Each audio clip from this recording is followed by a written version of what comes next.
We are very near the end of the island Inn of Everything. We have just left them in the woods, having narrowly survived an escape from Mr. Zamora, who's around. What's he doing there? He says he saw the boat going. Let's see. Please, please, please, please don't get caught. The orchard. The air is so hot I am already sweating when my body wakes me up. It feels as though I'm breathing through steam. The sky is that same flat grey as yesterday, and there is no sign of the sun just yet. The rains are coming very soon. I hope we get to Coulion town before they arrive, but you can never tell. Sometimes they come on blue days, the clouds sweeping over like a tide and opening in a great rush of water that soaks the ground so fast our houses flood before we can build dams or lay down sand or rushes. Other times they fill the sky so thick and heavy with clouds you think it will fall like a blanket, but instead the rain comes a little at a time, as though it might change its mind at any moment and be sucked back into the sky. There is no jackfruit for breakfast, so Mary hands out the last of Luco's oranges. I never want to eat another orange again, I say, pocketing mine. Mary grins and chomps hers. Her obsessions with oranges is a little worrying. She makes a half-hearted attempt at luring another fish, but they are all full from a night of feeding and wary in the morning light. We fill our bellies with water and begin walking. The trees are closing in closer to the bank, so we weave between them.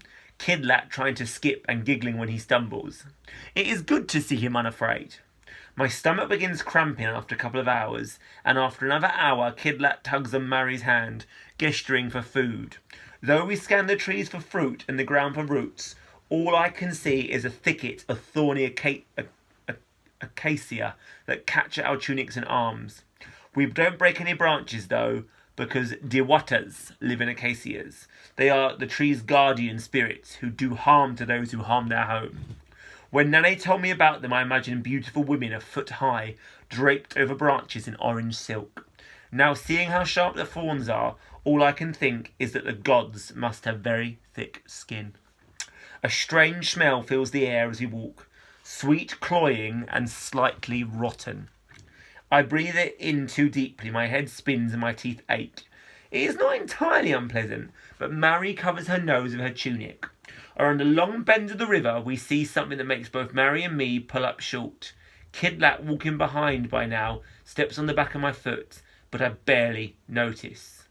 Before us is a sudden clearing, the ground covered by a thick, beautiful carpet of green and black and gold. It spreads either side of the river, which is narrower now and flowing faster, so we must be nearing its source. The threads catch the light and glisten in the sun.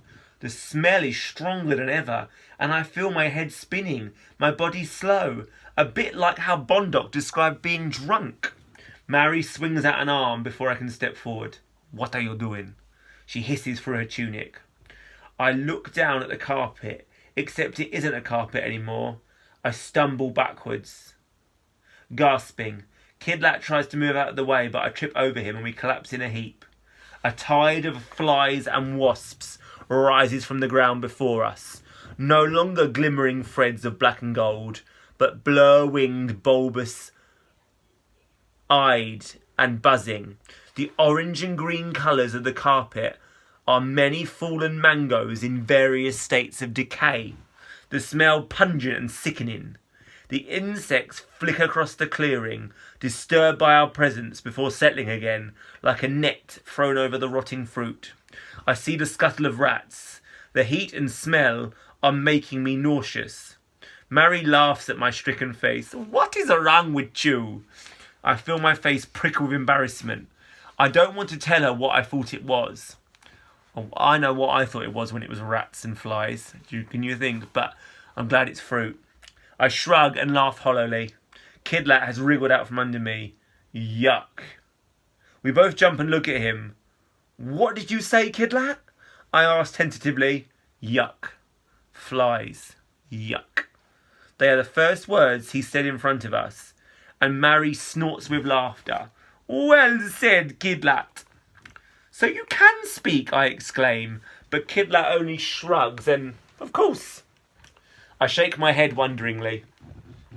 An excellent choice of first word. Mary grins and points to the edge of the clearing. We'll need to walk around. You may enjoy the feeling of rotten fruit and flies underfoot, but I don't. She tosses this over her shoulder at me, already striding away. I take Kidlat's hand and we follow her. This must be the mango grove we passed on the way here, I say to him, the idea just occurring to me. This is where Mr. Zamora dropped the butterflies and where Datu picked the rotten fruit. I wonder what the children back at the orphanage think of our running away. If they think of us at all. We're nearly home. Home, Kidlat says seriously. Your Nane. Yes. My face stretches in such a big smile I feel it might crack. His voice is clear and sweet. I feel a rush of warmth as he looks up at me, smiling so wide his whole face stretches. Only Nane has ever made me feel like this before. Like a person could be home and safety and everything that mattered. A universe. Just like Nane and Nane said Amma was to her. And my Nane? Yes.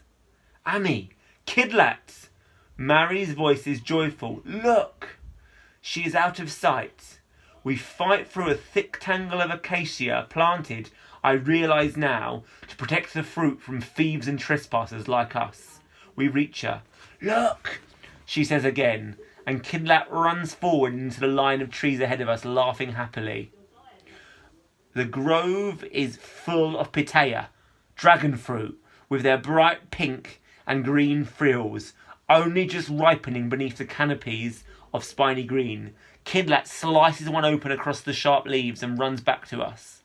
Hands, he says.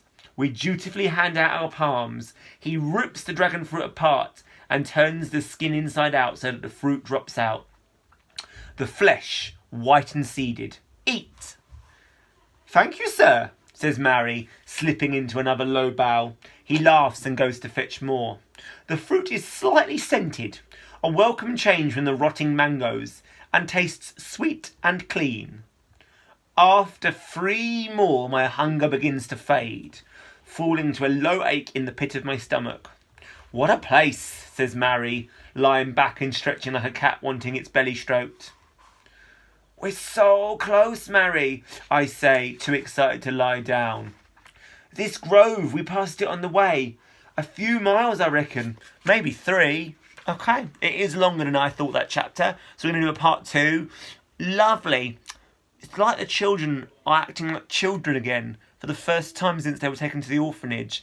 It's really uplifting. I do worry they will be in lulled in. I feel like they're walking into something. I'm just going to be heartbroken if they don't get the happy ending. You know how I feel about a happy ending. Right, on to The Orchard, part 2.